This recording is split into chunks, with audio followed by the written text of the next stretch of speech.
G'day fellas and welcome to a casted game. We are here on the brand new expansion, playing a brand new patch, on a brand new map with a brand new civilization. Ladies and gentlemen, welcome to a casted game. Today, we've got an old civilization up against a new civilization, and of course it is no other than the Byzantines. So let's get into it, introducing our players for today. In the west side of the map, in the color purple, as is legally required. On the Byzantines, we've got Crackety here. And on the east side of the map, in the color green, playing as the Delhi Sultanate, we've got Zircon. Ladies and gentlemen, welcome to Cliffside. If you're enjoying this Age of Empires 4 content, make sure you leave a like on the video. It really helps out with the traction of the channel. And let's get into it. Let's dive into it. We've got ourselves a fun matchup here. A matchup where you've got early aggression on the side of the Delhi Sultanate up against, well, arguably early aggression from the Byzantines as well. This civilization, initially when it came out, I looked at the drawing board and I said, all right, well, I think 2TC is going to make the most sense here. Grand Winery seems to be like the go-to. But very quickly, we saw that the Grand Winery fell out of favor. Players started testing with the Hippodrome, and quickly it became the most popular outcome, or most popular landmark for players. And then slowly but steadily, people have worked out exactly how to play them. We've seen transitions come through, little buffs as well, helping them out. That extra 50 stone, of course, going quite a long way for this civilization, allowing them to get this earlier system connected into the network, guaranteeing that they've got just a slightly faster age up. But I guess one of the other factors to consider is the castle age is always going to be on the cards with this civilization. It's a civilization that realistically has a decent castle option that we just don't see explored a lot, and that's the system of the first hill. So whether we see it today or not will remain to be unseen. But one of the things to note is that we are on a small map, and naturally on smaller maps, cavalry doesn't do that well. However, this map, even though technically it's the same size as every other map, it just feels smaller because you're so much closer to your opponent. Now, granted, you're separated by this ridgeline in the center, but one thing to note is that you can always be attacked from behind. And that makes this map feel a lot bigger than what it actually is, because you're always going to be under pressure, potentially, from your opponent. Anyway, we'll worry about that later. We'll focus at this stage on the age ups. They're about to come through. Zircon on the Delhi Sultanate, most likely going to be looking for the Tower of Victory here. We can see him slowly but steadily gathering up those resources, looking towards that feudal age. What's he going to opt for here? He could look to go into the Dome of the Faith as well. Could be an option for the Delhi Sultanate early on. This is, of course, a 3 sacred site map, but it is going to be the Tower of Victory. No real surprises there.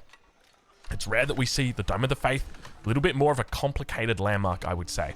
But on the other side of the map, it is of course, going to be the Imperial Hippodrome coming out here for Crackety. I like the fact that he's got the base already pretty well segmented. You can see that he's got this forward position, which is undoubtedly going to be working as his military station point. He's going to be looking to put the archery range down, probably the I was going to say the military school, probably not a military school, but most likely a mercenary house coming down here as well.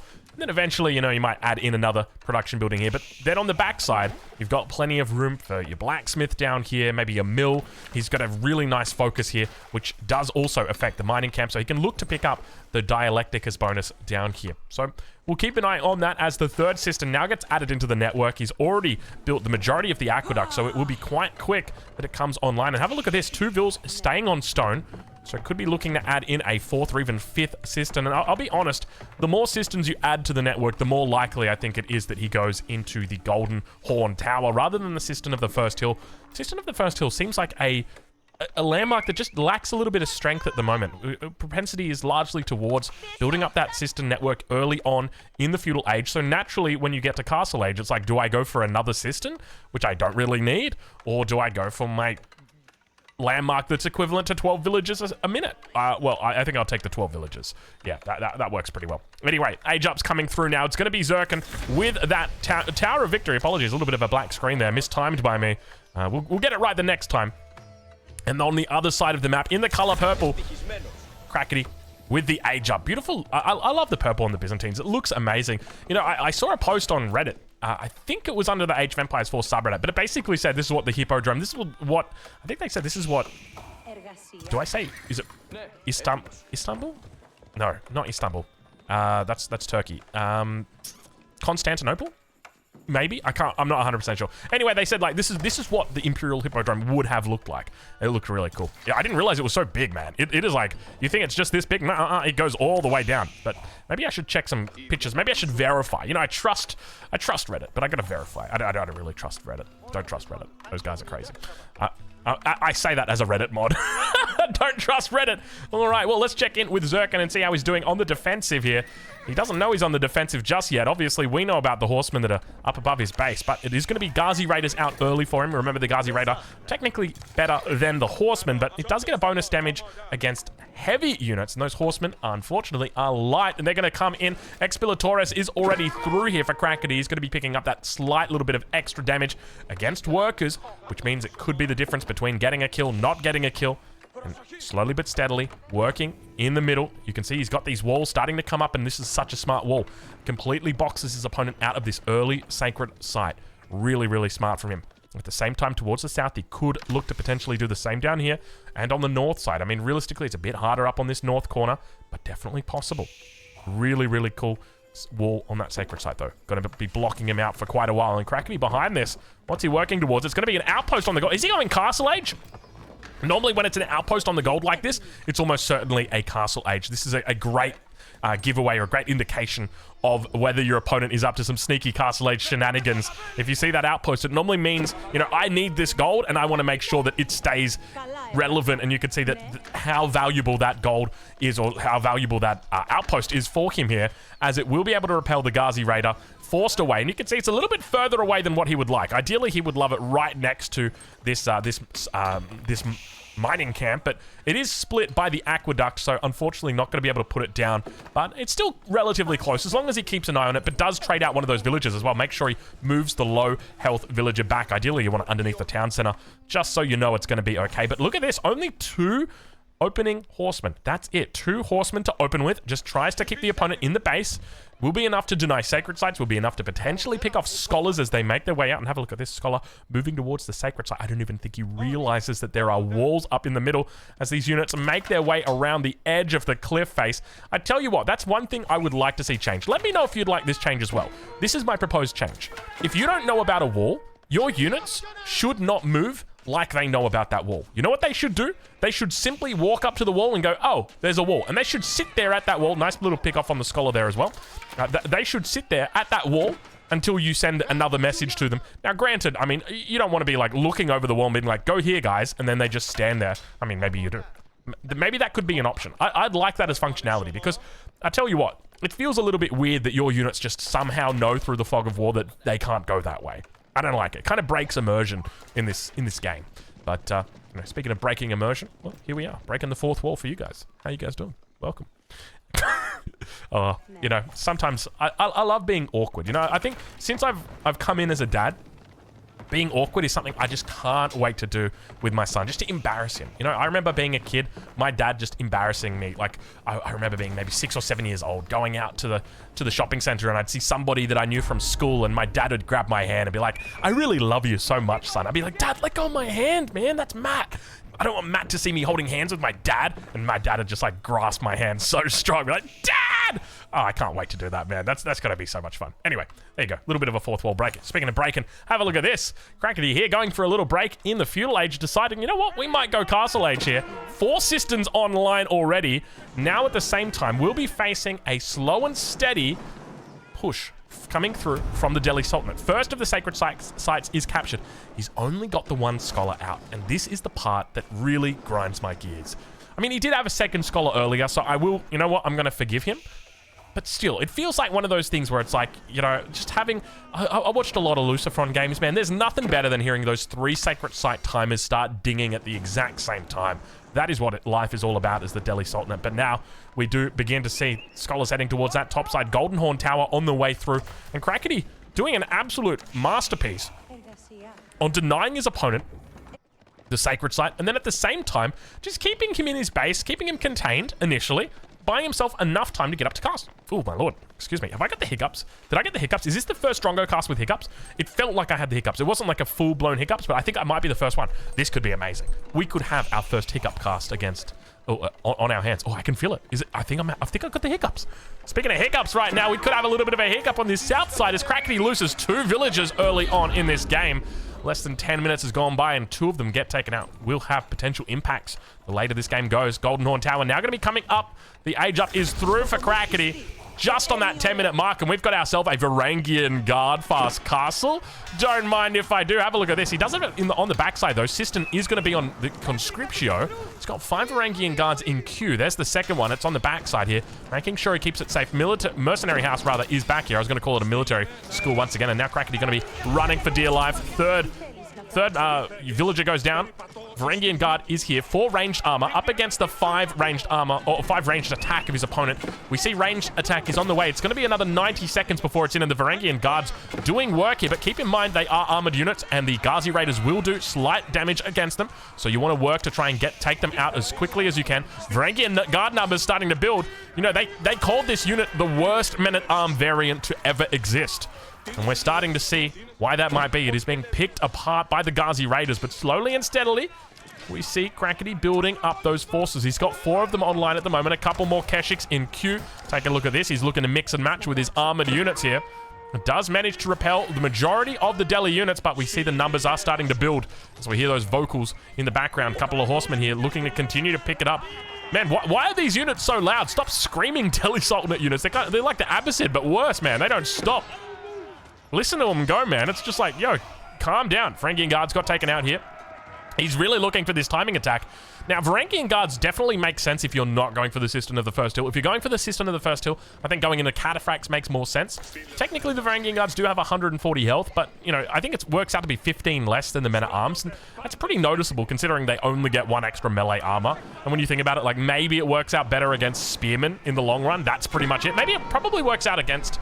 Actually, no, it probably doesn't work out better than against Men-at-Arms. Actually, Men-at-Arms, how much attack does a Men-at-Arms have? Maybe 10, 12, somewhere around that region? Perhaps it is better. I don't know. I'd have to do the math. But never mind that, because we've got ourselves a slow and steady push coming out from Zircon. You can see he's looking to try and find that castle age, working towards it with the gold income, but at the same time, he's going to look to pop right now. Crackety here with the triumph ability, making sure his opponent knows exactly where he comes from, knowing that he means business here. Do not mess with me, my friend. I've got very strong units that are healing up quickly. Spearmen continue to move out. He's working on that gateway. If he's able to take the gate down, then you're going to have all sorts of Protoss problems on your hands. But now more Varangian Guards rising to the occasion. He's going with a new composition, something I've not seen before. A mass armor composition here. Men-at-Arms, or Varangian Guard in this case, and Keshiks. Really, really curious to see. Villager looks like it will get taken down. Doesn't yet have his textile upgrade through, so these villagers lacking a little bit on their health. Let's check in with his opponent and see. It looks like Textiles has come through for his opponent. And now on that front side, Zircon will be looking to maintain defense while he goes to Castle. Castle Age is imminent for him. He's just about to cross that threshold. His macro is very on point here. A little bit of a stack on that wood, but I suspect that might be for more military production. He's already got 5 production buildings, which is more than enough at this stage of the game. And now we can see Vils moving into position, looking to put down, I'm assuming, the Compound of the Defender. Indeed it is. Compound of the Defender going down. Lovely little spot he's got for it here. So at this stage of the game, 2 of the sacred sites have been secured. The third one to the south still remains uncontested. And I feel like this might be a bit of an error for Zircon. Mainly just because we want to try and get to those 3 sacred sites as quickly as we can. He's done a good job walling up towards this northern sacred site. I'm almost tempted to say maybe throwing in a second wall behind this would be absolutely on point. And making sure that we wall in every angle that our opponent can potentially come in. I know it seems silly, but you know, you don't want to lose this sacred site to a single scout that somehow moves around your defenses. But speaking of moving around your defenses, have a look at this. Varangian Guards with their shields yet to be upgraded to teardrops at this stage, but I can feel it coming through shortly. I know that Crackety's going to be thinking about it. 14 minutes in, we'll switch it over to income, get an idea of where these 2 players stand. 42 versus 43 villagers, but keep in mind, there are sacred sites in play. Scholar's position, looking to pick up relics. He's got 3 out already. I'm taking a look on the minimap. I don't see any more really in position. Varangian Guard's going to be trying to find their way. The number of Keshiks continue to climb. I tell you what, he's done an incredible job making sure he's got plenty of Keshiks out on the field, up to 10 Keshiks, more in queue, yet to upgrade them through to veteran contract, and I think that's where he's doing work. Makes so much sense. He's got to pop the berserking here, loses out all that armor, and now instead just going to be looking to try and tank up this front line, cleaving his way, well, not cleaving his way, but throwing that axe down an extra 6 damage. Unfortunately, the archers on the back line now get very effective damage bonuses against him, going from 6 damage and absolutely no, or going from 1 damage all the way up to like 6 damage. You're basically doing 6 times the damage. In fact, let's do some quick math here. I want to show you just how bad this technology is, or this unit is. Okay, so you've got 5 ranged armor, which means that the enemy archers do 1 damage because they've got 6 attack. But when you use it, you're going to give up 4 of your armor, which means you're going down from 5 armor down to 1, which means that your enemy archers are going from doing 1 damage up to 5 damage. You're literally quintupling their damage in the blink of an eye, just because you decided to hit that button. How absurd is that? How crazy is that? I can't believe how bad this is, and yet I don't know. I feel like players walk into the trap of the Byzantines, the Varangian Guard. Like, don't get me wrong. I'm not going to even say don't get me wrong. I don't like this unit. I mean, Crackety, he's a good player. He's looking to try and utilize this unit, seeing if he can find a way through. But I can't help but feel if it was even just a base men-at-arms, man, I would be happily taking it over the Varangian Guard. And the reality is, like, as I said, like, it's got a slight less number of health, but it does have a little bit more melee armor. But oh man, the Varangian Guard, it's a head scratcher for me. Crackety now coming out, going to be looking to try and take the deer out towards this east side. Neutralization up in the top. Neutralization, is that a word? Neutralizing the sacred site in the north. I'm sure Zirkon's probably going to be scratching his head thinking, how the hell did you get through here? Zirkon didn't realize that there was a slight opening that he is yet to scout though. And all of a sudden, he is exposed. Those villagers are going to be having to go for a little bit of a run. I'm sure if he knew about it, he would have thought twice. But now, the numbers of the military look pretty damn similar. 34 versus 31. Slight advantage to Zirkon. Crackety with definitely the more powerful military at this point. Just remember, don't pay attention to army value. They're lying to you. It's not real. It's not true. God, look at the Keshiks. Oh my lord. I can't believe how many Keshiks he's got. Where is he getting the olive oil from? This is looted. How often? Okay, he's got gulams out now. Okay. All right. How often do these train? These train every 30. No, that's not right. It's every 1 minute. It's every 74 seconds, I think. Let me just do the math here. Yeah, make sure that's right. Yeah, okay. So every 74 seconds, there are Keshiks coming out. There's 3 Keshiks coming out. And I guess maybe that's the power of going fast castle, is you get your Golden Horn Tower online so much sooner. Like, look at the massive Keshiks he's got. Like, this is serious business right here. This is a lot of Keshiks. Man, I'm impressed. The one thing I don't like are these Varangian Guards, though. This unit might just be the worst unit in Age of Empires 4. I'm confident calling that, in fact, because now he's going to man up towards the front. You can see he's taking a fair bit of damage on the backside. The crossbows are out. He pops the Berserking, looking to dish out a little bit of damage against the spears, but where are the units coming out for our Delhi player? Look at the surround.